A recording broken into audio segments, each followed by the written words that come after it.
Move to the sources of finance quickly. और हम ये जानने की कोशिश करेंगे कि वो जो पैसे हैं, फाइनेंस है, हमारे पास आता कहाँ से। तो सबसे पहले हमारे पास इंटरनल सोर्सेज की एक लिस्ट है।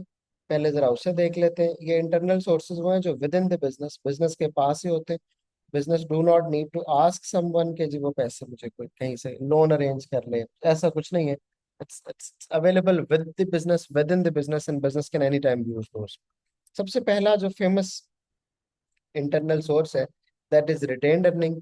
Retained earning is the profit left, I repeat, is the profit left after paying all expenses, after paying all taxes, after paying all interests, and after paying all dividends to the shareholders। Business जो साल में profit earn करता है वो सारे का सारा पे नहीं कर देता टू द शेयर होल्डर्स।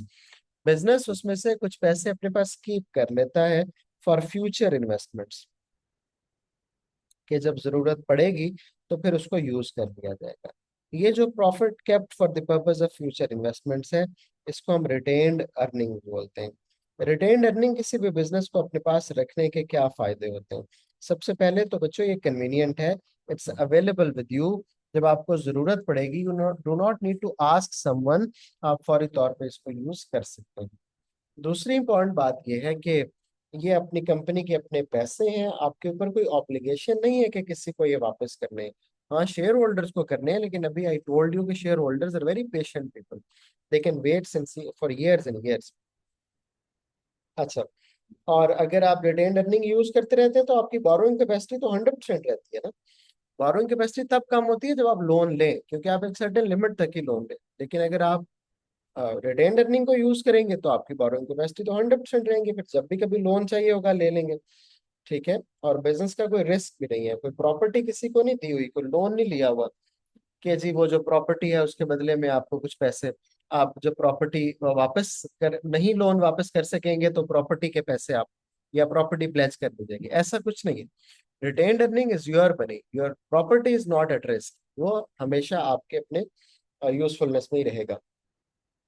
अगर हम डिसएडवांटेजेस की बात करें तो रिटेन्ड अर्निंग जो है वो उसका प्रॉब्लम ये है कि जब आप बहुत ज्यादा करते हैं तो बिजनेस का जो डिविडेंड है वो कम हो जाता है। और बिजनेस का जब डिविडेंड कम हो जाता है तो शेयर होल्डर्स डिसएग्री करते हैं।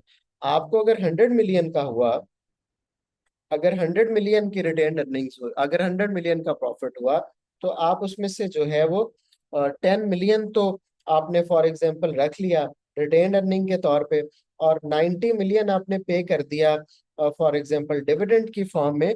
तो उसका रिजल्ट ये निकलेगा बच्चों के, वो जो 10 मिलियन है वो तो शेयर होल्डर्स के लिए रिड्यूस हो जाएंगे। और फिर वो दे कैन ऑब्जेक्ट कि हाँ हमारे साथ ये हो रहा है।